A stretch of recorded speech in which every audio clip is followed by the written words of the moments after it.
Okay. So, who are you? Okay. Hi. Hi. Okay. My name is Chunyuan. I'm 22 years old. I'm from Taiwan. But I graduated last year, and I just give myself 2 years to work, intern, volunteer, hopefully in 4 continents. Yeah, before applying for master. And why are you in Amman now? What did you do? Why am I here is because I got an internship in a human rights organization here. So that's why I came here for altogether 4 months. But after I arrived here, I started to do a lot of things like volunteers and with 2 organizations and also working in the hotel. Yeah, that's basically what. Yeah, in Jordan. What did you study in Taiwan? My major was Chinese literature, so wow. it's totally not like irrelevant to what I'm doing right now. Yeah, I would say not many students would do what I'm doing right now, like taking a gap year or just to do some traveling, finding what your interest. Like most of my friends either go to masters, like a graduate school, or they start working. Yeah. So you choose to take the time to know what you want? Yeah, because like I want to continue my study, but I really don't know like what fields I want to like go deeper in. Yeah, I mean it's good to specialize in some place, but it doesn't mean that you cannot like approach as many as you want, especially if like me, if I really don't know what I want. So it's better for me to just see everything first, try to see everything first. Yeah. What are the main topics that you work on here? My NGO is human rights NGO, but we focus mainly on freedom of expressions, women, like gender issues, and death penalty. Yeah, so we like to work with parliamentarians and yeah, and just to try to give some recommendations and some research to help law revisions like that. Yeah. You work on a special topic? The one I'm currently working on is transgender rights. It's LGBT rights here. Is it hard here? Is it going well or? I discussed with the president of my organization for quite a long time, and we kind of had argument about it because it's not that easy to do that here, and especially my president is worried that I will write a lot of like aggressive campaign or something about it. It's probably will like I don't know what it will happen to me or to the organization, but he has a concern about it. So right now what I'm working on is mainly research based, so it's safer, but I still hope that this is essential to understanding the transgender rights here in Jordan. Yeah. And it's not transgender, but is it allowed like to be gay here? Like gay marriage, it's not. Gay marriage is still no, but like Jordan is actually kind of like more liberal countries on this in Arab world. Like actually it's a good and for example like you can change your sex gender without surgery, or like events here, so, like events pertaining to like LGBTQ is allowed here, but it's allowed in law, but sometimes it's probably still not accepted by the society. And 2 years ago or 1 year ago, like there is a magazine called My Colleague. It's the first LGBTQIA inclusive magazine here, and they got blocked. Oh no. Yeah, so even it's like still trying. Yeah, it's still not that easily to accepted by the community. And why did you choose Jordan?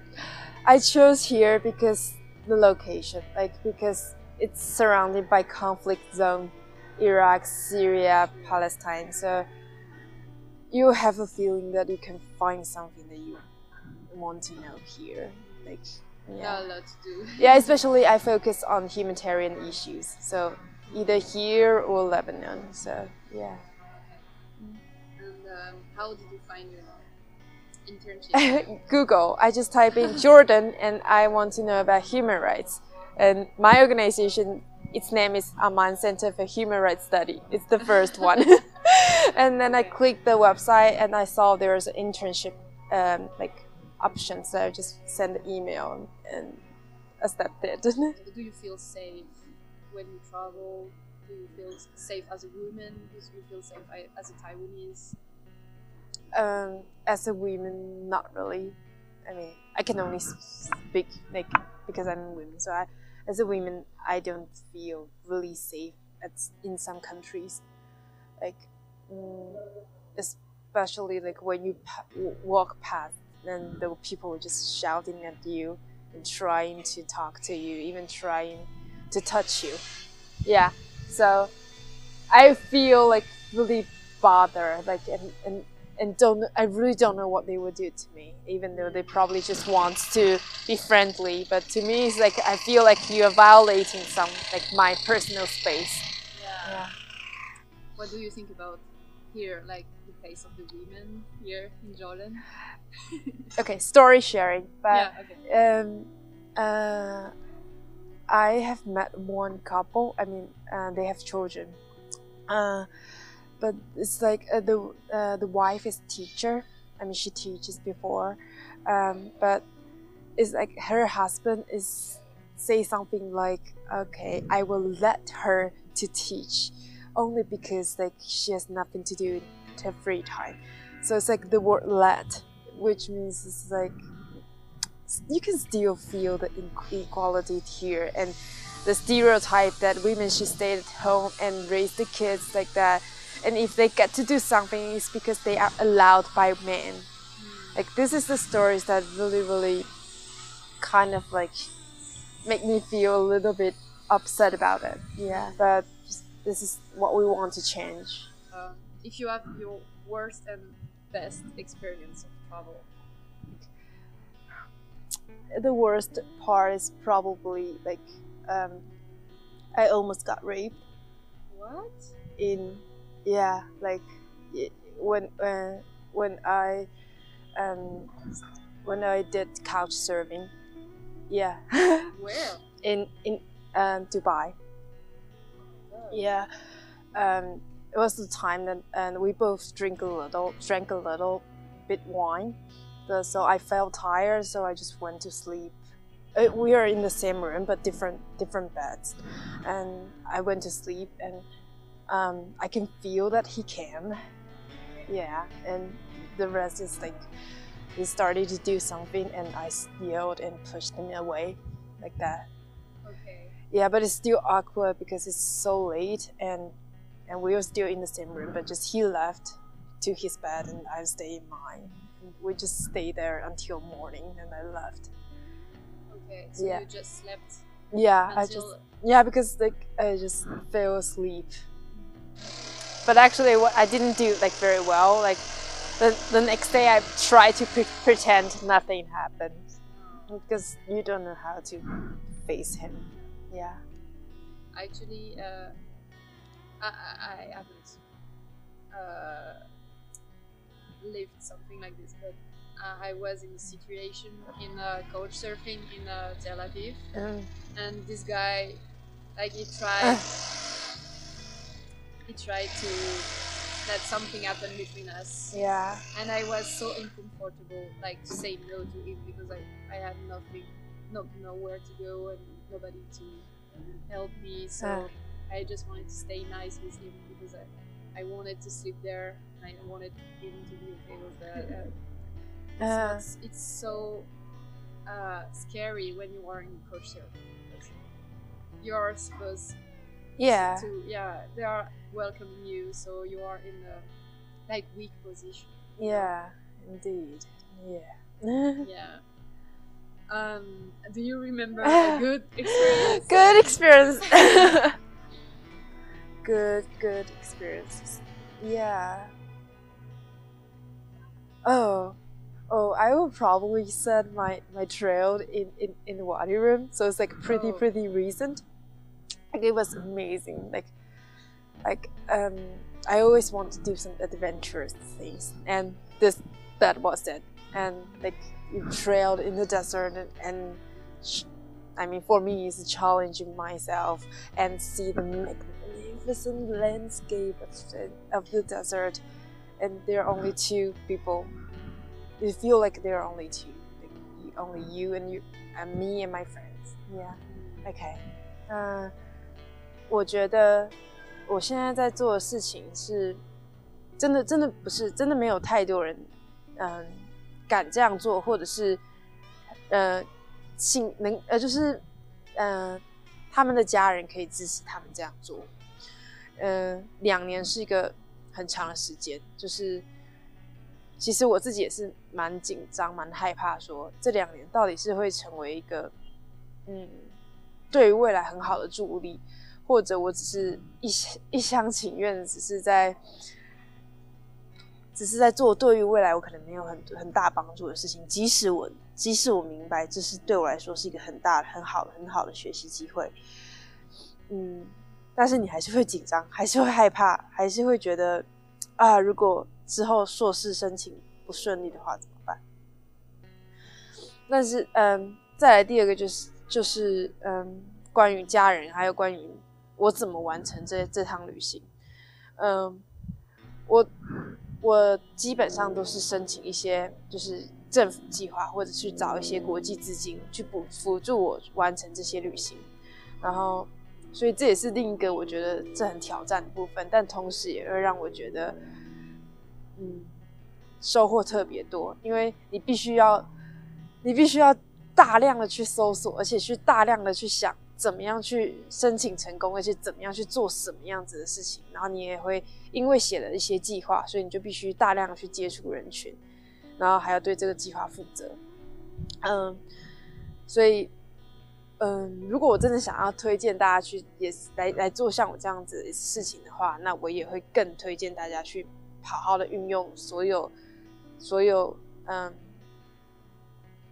的机会。好。Okay, wait. I mostly talk about like how I support, like how my trip was supported by like all the projects.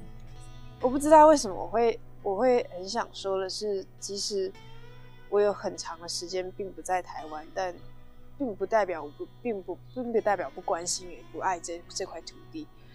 我只是觉得世界好大，我不知道的东西好多，所以我想要出来看看，我想要知道当地发生了什么事情。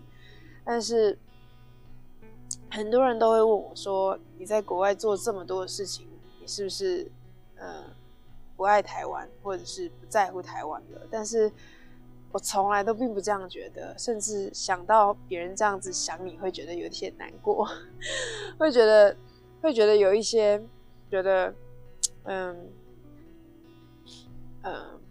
事情不是这样子的，但是我也不知道我现在在做的事情对台湾未来会不会有一些什么样子的帮助。我甚至在别人问我说你未来要不要回台湾工作，我都讲不大出来。所以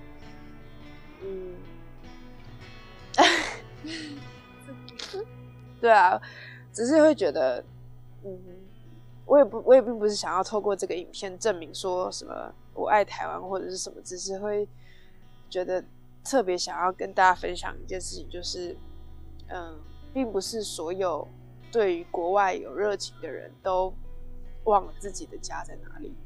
然后或许我们现在在做的事情，我们自己也不知道能够对台湾未来有什么样子的帮助，但是台湾会一直在我们的心，台湾会至少会一直在我自己的心中。我会努力的去想如何为台湾创造更多的机会，然后真的希望未来台湾能够在国际舞台上面有自己的名字。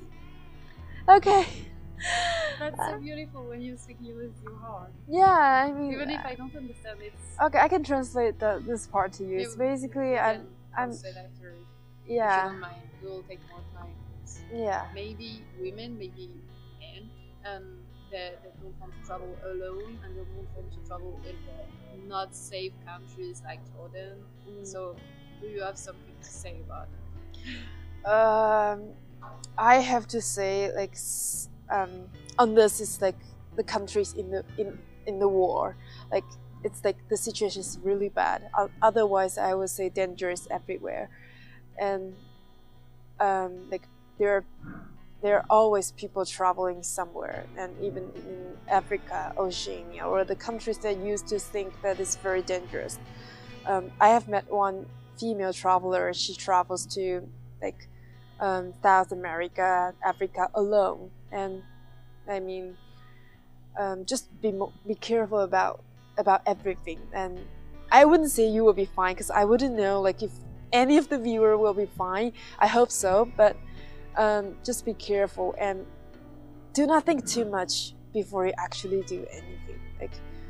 Like I would never know here until I actually get here, then I can say how I feel about here.